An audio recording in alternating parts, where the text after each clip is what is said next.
कैसा हो अगर आपको पता चले कि अगर आप लॉटरी जीत गए तो पूरा शहर आपको मारने के लिए दौड़ेगा और ये बिल्कुल लीगल होगा। कुछ ऐसा ही होगा हमारी आज की कहानी में। कहानी की शुरुआत में हम देखते हैं साल 2026 में ग्रेट डिप्रेशन आ चुका है। अमेरिका की गवर्नमेंट और जनता दोनों ही पैसों के लिए इतने डेस्परेट हो चुके हैं कि कैलिफोर्निया ग्रैंड लॉटरी लॉन्च की जाती है। इस लॉटरी का एक अजीब रूल है, अगर कोई भी इंसान सनसेट से पहले विनर को मार देता है तो वो लीगली उसका पूरा जैकपॉट ले सकता है। बस एक ही शर्त है कि बुलेट्स का इस्तेमाल नहीं करना है। अब साल है 2030 और हम एलए में शॉन नाम के एक शख्स को देखते हैं जिसने अभी अभी लॉटरी जीती है। अब वो एक बड़ी भीड़ से भाग रहा होता है जो उसे मारना चाहती है। शॉन बिना घबराए उन सब से लड़ता है और क्विकली सबको गिराकर एक फेंस के ऊपर से कूदकर भाग जाता है। भागते भागते शॉन एक घर की खिड़की तोड़कर अंदर घुस जाता है। अंदर एक ग्रैंड मदर मौजूद होती है। शॉन तुरंत उसका फोन छीनकर तोड़ देता है। बाहर एक ड्रोन सब कुछ ट्रैक कर रहा होता है। शॉन सांस लेने के लिए रुकता है, तभी वो बूढ़ी लेडी एक ग्रैंड लॉटरी बोल्ट गन निकालती है और उसे वहीं मारने की कोशिश करती है। शॉन मारा जाता है। अब वो लेडी अपनी टिकट तोड़कर लॉटरी टीम को बुलाती है। टीम आकर कंफर्म करती है कि विनर मर चुका है। उस लेडी को $22 मिलियन का एक बड़ा चेक दिया जाता है और वो टीवी पर भी आती है। एक महीना गुजर जाता है। अब हम केटी नाम की एक लड़की को देखते हैं जो एलए पहुंचती है अपना एक्टिंग करियर रीस्टार्ट करने के लिए। बस में बैठी केटी एक छोटी ऑस्कर कीचेन को देखती रहती है जो एक मोमेंटो लगती है। उसके पास एक छोटी बच्ची बैठी होती है। केटी उसे हंसाने के लिए फनी फेसेस बनाती है, मगर उस बच्ची का बाप फोन पर अपनी बेटी का मजाक उड़ा रहा होता है। केटी उस आदमी के पास जाकर खुद को कॉप बताती है और थ्रेट देती है कि अगर वो अपनी बेटी के साथ अच्छे से बिहेव नहीं करेगा तो उसे सोशल सर्विसेज में भेज देगी। वो आदमी डर कर अपनी बेटी के साथ अच्छे से बात करने लग जाता है। तभी एक बूढ़ी औरत केटी के पास आकर उसे कॉप समझकर थैंक यू बोलती है, मगर जब वो लेडी चली जाती है तो केटी को पता चलता है कि उसने उसकी वॉच चुरा ली है। एक बिलबोर्ड पर केटी को लुइस की प्रोटेक्शन एजेंसी का एड दिखता है। वो सोचती है काश उसके पास भी ऐसे बॉडीगार्ड्स होते। बस की राइड के दौरान केटी नोटिस करती है कि सड़कों पर हर कोई टेंस या वायलेंट है, यूजुअली दोनों ही। इसी बीच मीडिया अगली लॉटरी ड्रॉइंग की बात करते नहीं थक रहे। ड्रॉइंग अब 18 घंटों में होने वाली है। टिकट्स की सेल्स नए रिकॉर्ड्स तोड़ चुकी हैं और अगला जैकपॉट $3.6 बिलियन का है। अपने घर पर नोएल नाम का एक शख्स निंजा टर्टल्स का गाना गाते हुए अपने वेपन्स तैयार कर रहा होता है। केटी आखिरकार उस रूम में पहुंचती है जो उसने इंटरनेट पर रेंट किया था। वहां पहुंचते ही उसे पता चलता है कि उसकी नई रूममेट शादी ने जगह की हालत के बारे में झूठ बोला था। जगह बेहद खराब हालत में है। शादी खुद भी बहुत एनोइंग है। केटी के कमरे में उसकी अपनी फोटोज लगी है। वो टेस्टलेस जोक्स मारती है और अपनी सपोर्टिव माँ की कॉल्स इग्नोर करती है। शादी का एक ऑब्नॉक्शियस बॉयफ्रेंड भी है जिसका नाम डीजे है। जब वो केटी को घर की चाबियां देता है तो प्रैंक के नाम पर उसे थप्पड़ मार देता है। अगले दिन नोएल का एड टीवी पर आता है जिसमें वो लॉटरी विनर को अपनी बॉडीगार्ड सर्विसेज ऑफर कर रहा होता है। जब केटी सुबह उठती है तो शॉक्ड रह जाती है। ऊपर वाले बाथरूम से पानी लीक हो रहा था जिसकी वजह से उसके सारे कपड़े बर्बाद हो चुके होते हैं। वो शादी को कॉल करके कंप्लेन करती है क्योंकि उसका कुछ घंटों में ऑडिशन है, मगर शादी की हेल्पिंग सिर्फ इतनी होती है कि वो अपने कपड़े रेंट पर दे देती है। केटी के पास कोई और ऑप्शन नहीं होता। उसे अपनी सेविंग्स खर्च करके एक ऑफुल आउटफिट रेंट पर लेना पड़ता है। लेट हो रही थी तो उसे कैब भी लेनी पड़ती है। कैब ड्राइवर पूरे रास्ते इनअप्रोप्रिएट कमेंट्स मारता रहता है और सेलिब्रिटी गॉसिप की बातें करता रहता है। ड्राइवर बताता है कि famous rapper machine Gun Kelly के पास अपना खुद का बंकर है। केटी ऑडिशन की जगह पहुंचती है। वहां एक एम्प्लॉय उससे पार्टिसिपेट करने के लिए $400 चार्ज करता है। आखिरकार उसका ऑडिशन शुरू होता है। केटी बताती है कि वो बचपन में कई टीवी एड्स में काम कर चुकी है, मगर उसे अपनी बीमार माँ की केयर करने के लिए अपना करियर पॉज करना पड़ा था। माँ की मौत के बाद केटी ने फिर से एक्टिंग ट्राई करने का सोचा। वो अपनी पॉकेट्स में अपनी मोनोलॉग की नोट्स ढूंढती है। तभी उसे शादी की लॉटरी टिकट मिल जाती है। गलती से जब केटी उस टिकट पर अपना थंबप्रिंट लगा देती है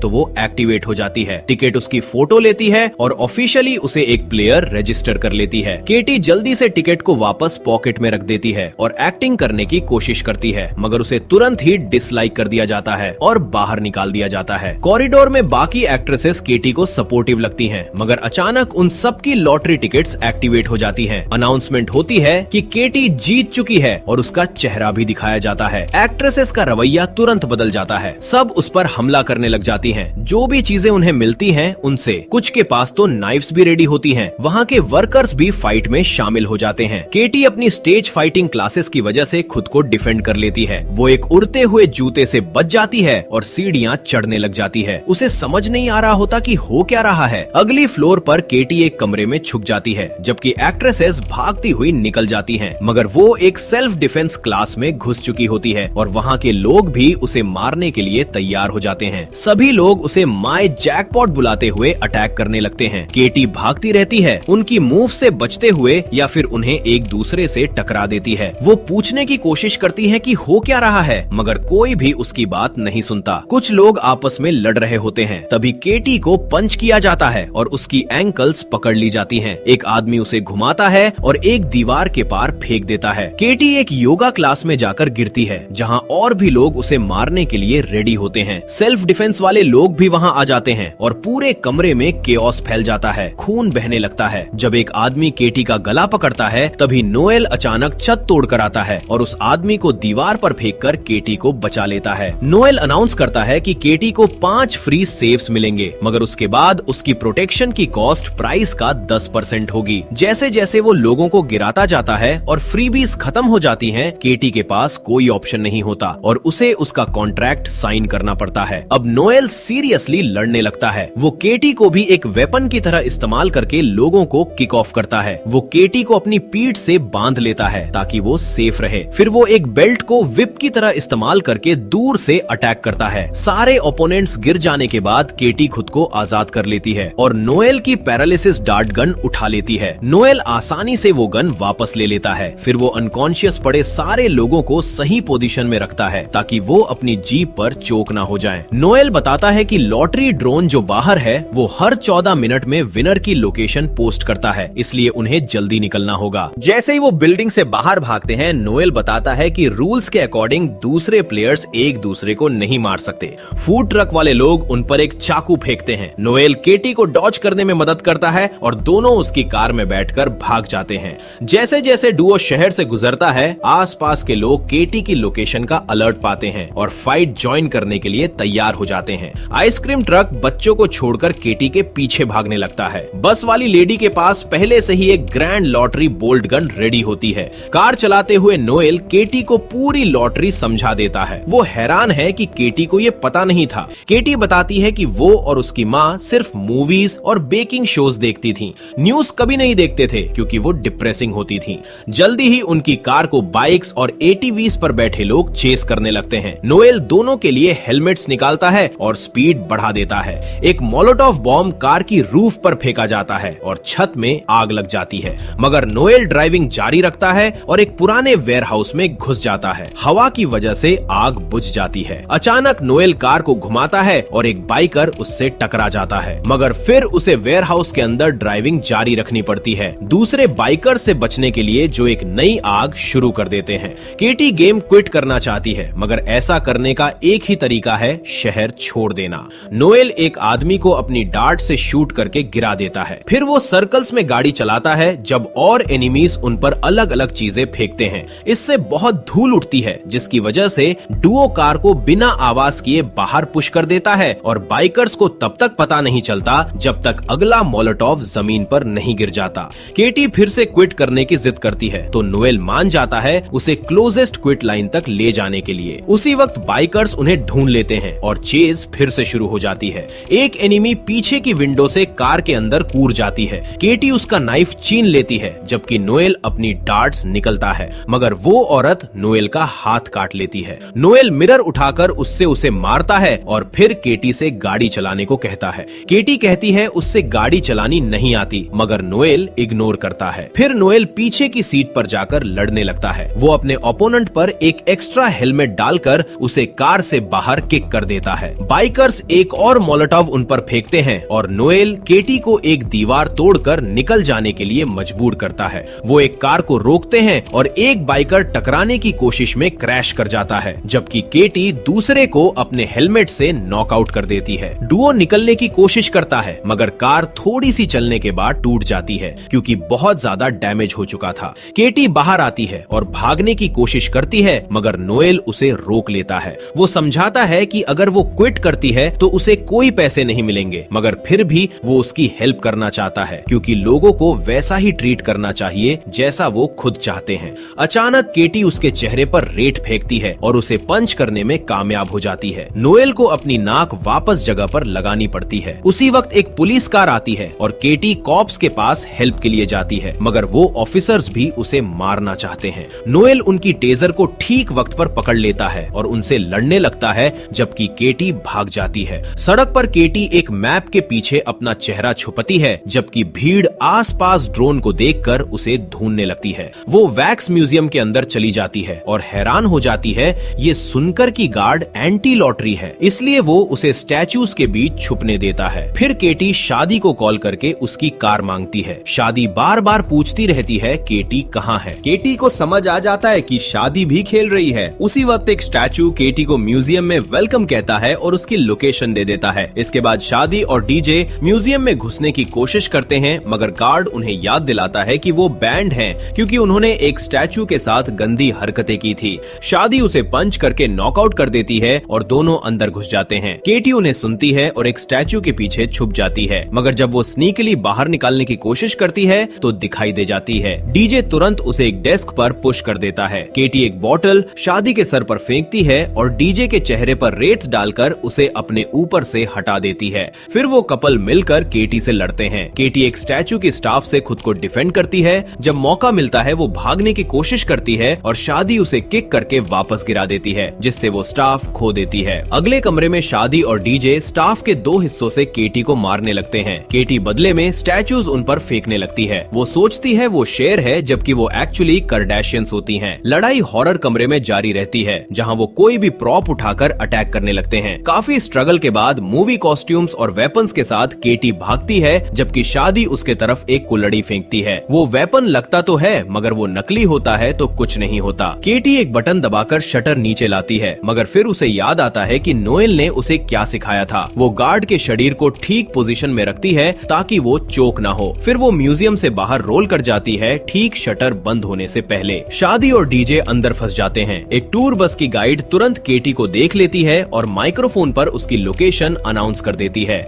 मगर अटैकर्स पहुंच पाते इससे पहले नोएल एक पुलिस कार में आकर उसे ले जाता है। केटी अभी भी उसे ट्रस्ट नहीं करती, क्योंकि उसकी हेल्प करने मतलब उसके लिए कोई पैसे नहीं, इसलिए वो सोचती है वो उसे प्राइवेट में मार देगा। जैसे जैसे टूर बस कार के पीछे मारती रहती है, नोएल चाहता है काश उनके पास बंकर होता। केटी टैक्सी ड्राइवर की बात याद करती है। जल्दी ही डुओ मशीन गन केली के घर पहुंच जाता है। केली सोचता है केटी कुछ गंदा काम चाहती है जब वो हेल्प मांगती है। उसी वक्त बस दिखती है तो केटी नोएल की डार्ट गन लेती है और उसे अपना पैनिक कमरा खोलने के लिए मजबूर करती है। केटी और नोएल अंदर घुस जाते हैं और केली को एक डार्ट से सुला देते हैं। फिर दरवाजा बंद करने की कोशिश करते हैं। लिविंग रूम में एक भीड़ इकट्ठा हो जाती है और एक हाथ दरवाजा खुला रखने की कोशिश करता है। नोएल गन रेडी कर लेता है उसे शूट करने के लिए। केटी सोचती है वो उसे शूट करना चाहता है तो वो गन लेती है और उस हाथ पर एक डार्ट शूट कर देती है। हाथ पीछे हट जाता है और दरवाजा अच्छी तरह से बंद हो जाता है। कैमरा पूरी तरह इक्विप्ड है और डुओ सिक्योरिटी कैमरा पर भीड़ को देख सकते हैं। सावधान केटी गन को नोएल की तरफ पॉइंट करती रहती है। वो उसके बगल में बैठ जाता है और अपने बारे में मीठी बातें शेयर करता है, ये प्रूव करने के लिए वो अच्छा आदमी है। अचानक की चेन केटी की पॉकेट से गिर जाती है। जब नोएल कहता है वो कूल दिखती है तो केटी खुल जाती है। उसने अपनी माँ के लिए एक्ट्रेस बनने का फैसला किया था, जो मूवीज और सेलिब्रिटीज से प्यार करती थी। उसकी माँ जानती थी हॉलीवुड हेल हो सकता है और उसने केटी को वो की चेन दी ताकि उसे याद रहे वो उससे हमेशा प्राउड रहेगी, चाहे कुछ भी हो। जब वो छोटी थी वो एक चाइल्ड एक्टर के तौर पर अच्छे पैसे कमाती थी, मगर उसका बाप सारे पैसे लेकर भाग गया था। नोएल बहुत अंडरस्टैंडिंग और कंफर्टिंग है तो केटी उसे गन वापस दे देती है। वो जानना चाहती है नोएल उसे क्विट करने में क्यों हेल्प करेगा। वो अपनी प्रायोरिटीज बताता है। एक है लोगों की जान बचाना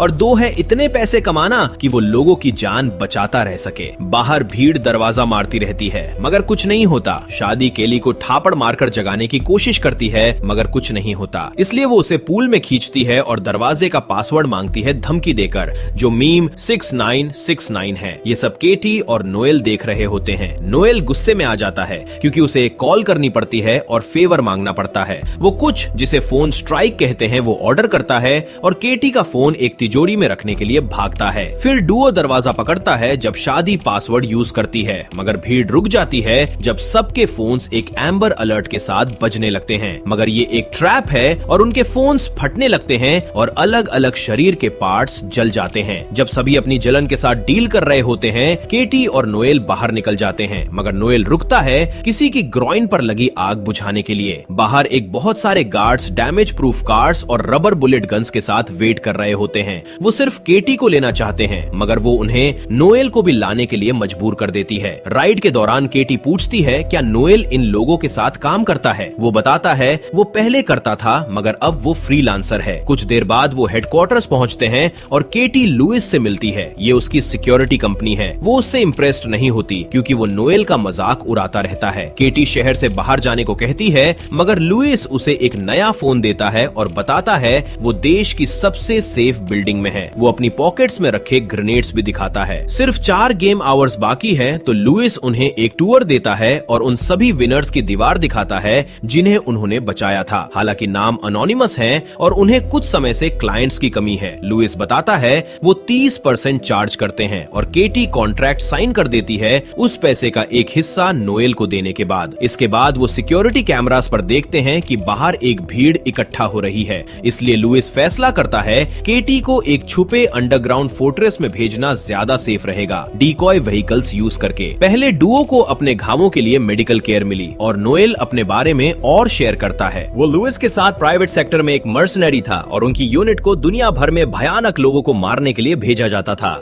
एक दिन नोएल को पता चला उसके विक्टिम्स हमेशा बुरे लोग नहीं होते थे और वो एक मिशन के बीच में क्विट कर गया। इसके कारण मिशन फेल हो गई और सिर्फ वो और लुइस बचे। आजकल वो जो पैसे कमाता है वो अपने विक्टिम्स और टीममेट्स के परिवारों को जाते हैं। बल्ले में केटी शेयर करती है उसका बाप उसका मैनेजर था और उसे दिन भर काम करवाता था जब से वो 8 साल की थी। जब वो 18 की हुई उसने कहा वो खुद अपने पैसे मैनेज करना चाहती है, तो वो सारे पैसे लेकर गायब हो गया। केटी को अपनी बीमार माँ की देखभाल करनी पड़ी जो 1 महीना पहले मर गई और उसे सिर्फ $600 और LA की एक बस टिकट छोड़ दी। उसी वक्त एक एम्प्लॉई एक प्रोस्थेटिक्स मशीन लेकर आता है। केटी अपना चेहरा उस मशीन के अंदर रखती है और वो मशीन एक मास्क लगाती है जो उसे एक बूढ़े आदमी जैसा दिखाती है। मगर नोएल परेशान है क्योंकि केटी को बाहर निकालना समझ नहीं आ रहा और ये फैसिलिटी इतनी एक्सपेंसिव है, सिर्फ 30% पुराने प्राइजेस से मेंटेन नहीं हो सकती, खासकर अगर उन्हें हाल में कोई क्लाइंट्स नहीं मिले। केटी के कपड़े बदलने के बाद डिस्गाइज पूरी होने पर नोएल को आखिरकार समझ आ जाता है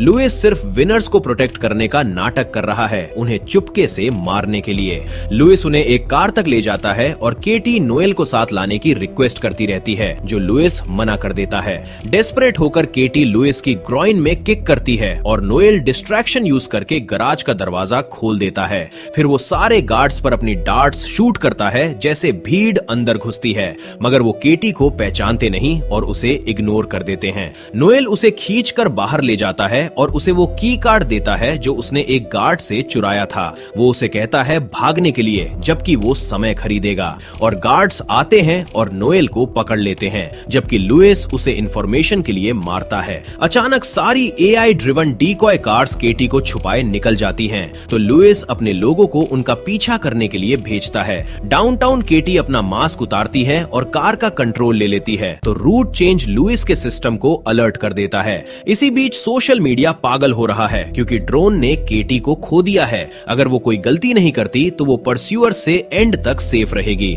इसके कारण उसके फैंस बनते हैं जो उसे एक हीरो की तरह देखते हैं। कुछ देर बाद केटी शहर छोड़ने ही वाली होती है, मगर उसे नोएल से एक कॉल आती है जो कहता है पीछे मुड़ जाओ वरना वो नोएल को मार देगा। वो एक्चुअली उसे चाकू मारता भी रहता है, मगर नोएल केटी को खुद को बचाने को कहता है। कुछ हिचकिचाने के बाद केटी कार घुमाती है और मिलने को तैयार हो जाती है। इसी बीच लुइस नोएल को एक पुराने थिएटर में ले जाता है और बताता है कि उनके मर्सनरी दिनों में वो हमेशा जानता था कि वो सिविलियंस को मार रहे थे। उसे कभी फर्क नहीं पड़ा क्योंकि वो आसान पैसे थे। लुइस मानता है उसे शेयर करना पसंद नहीं और इसलिए उसने उनकी टीम को मार दिया और ऐसे दिखाया जैसा नोएल की गलती थी। सिर्फ 15 मिनट्स बाकी हैं। केटी ग्लव कंपार्टमेंट से एक बोल्ट गन निकालती है और थिएटर के अंदर भागती है। वो लुइस और नोएल को स्टेज पर पाती है। वो खुद को मारने की धमकी देती है ताकि किसी को पैसे ना मिले। लुइस यूज विश्वास नहीं करता तो केटी बताती है वो वैसे भी उसे मार देगा। वो ये भी दिखाती है कि वो इसको सोशल मीडिया के लिए रिकॉर्ड कर रही है ताकि वो गन से फिंगरप्रिंट साफ करके ये ना कह सके कि उसने किया। केटी अपनी बर्बाद जिंदगी के बारे में बोलने लगती है और लगभग ट्रिगर दबाने वाली होती है, मगर लुइस लुइस आखिरकार हैंडकफ की चाबियां गिरा देता है और एक डील मांगता है। केटी ऐसे करती है जैसा वो उसे गन देने वाली है, मगर उसकी जगह उसे स्टेज से किक कर देती है। वो कंफर्म करती है वो एक्टिंग कर रही थी। लुइस के हटने के बाद दूसरे प्लेयर्स तुरंत केटी के पीछे आने लगते हैं। सभी लोग जिनसे वो आज मिली थी थिएटर में आ जाते हैं और हर एंट्रेंस को ब्लॉक कर देते हैं। केटी जो भी चीजें मिल रही होती हैं, उनसे उन्हें स्लो करने की कोशिश करती है। अचानक लुइस उसकी टांग पकड़ लेता है और उसे गिरा देता है, फिर उसे मारने की कोशिश करता है। एक कॉप मदद करने की कोशिश करता है, मगर लुइस उसे किक करके गिरा देता है और केटी के साथ स्ट्रगल जारी रखता है। उसी वक्त एक भीड़ अंदर घुसती है तो नोएल उनसे लड़ने लगता है, जबकि वो अभी भी चेयर से बंधा हुआ है और निंजा टर्टल्स का गाना गा रहा है। चेयर जल्दी टूट जाती है जो उसे ज्यादा फ्रीडम दे देती है। केटी लुइस को काटती है और उसे डिसार्म कर देती है, फिर चाबियां नोएल की तरफ फेंकती है जो आखिरकार खुद को आजाद कर लेता है। जबकि नोएल लुइस से लड़ रहा है, शादी एक कताना लेकर केटी से लड़ने आती है। केटी जल्दी से उसे डिसार्म कर देती है और एक हेडबट से नॉकआउट कर देती है। सिर्फ 4 मिनट्स बाकी हैं तो एक बहुत बड़ी भीड़ अचानक थिएटर में घुस जाती है। नोएल अभी भी लुइस से लड़ रहा है तो केटी को सेफ्टी के लिए स्टेज की डेकोरेशंस पर चढ़ना पड़ता है। लुइस एक दूसरे प्लेयर से एक कुल्हाड़ी चुरा लेता है और नोएल सिंबल से अपनी रक्षा करता है, जो उसे आखिरकार अपने पुराने दोस्त को हराने में मदद करता है। बस वाली लेडी केटी के पीछे चढ़ने की कोशिश करती है तो वो उसे किक करके गिरा देती है। फिर नोएल डेकोरेशन तोड़ने लगता है ताकि लोग केटी का पीछा न कर सके। लुइस के आदमी आते हैं और उनमें से आधे लुइस के लिए एक ह्यूमन सीढ़ी बनाते हैं ताकि वो चढ़ सके, जबकि बाकी नोएल को टैकल करते हैं। लुइस स्कैफोल्डिंग पर केटी तक पहुंचता है और वो लड़ने लगते हैं जब तक केटी फिसल नहीं जाती। वो किनारे पर लटकती है और बताती है उसने अपनी की चेन यूज करके उसके ग्रेनेड्स में से एक को एक्टिवेट कर दिया है, जो फिर फट जाता है। लुइस मर जाता है और केटी गिरती है, मगर उसके फैंस एक बड़ी फ्लैग लेकर आते हैं और उसे ठीक वक्त पर पकड़ लेते हैं। जैसे काउंटडाउन 0 पर पहुंचता है, केटी नोएल को गले लगाती है और प्रॉमिस करती है उसे 50% देगी। लॉटरी के लोग उसे चेक देने आते हैं और वो अनाउंस करती है वो अब एक्ट्रेस नहीं बनना चाहती। 6 महीने बाद केटी और नोएल साथ में बहुत सारी चैरिटीज पर काम कर रहे होते हैं, जैसे एक फ्री प्रोटेक्शन एजेंसी,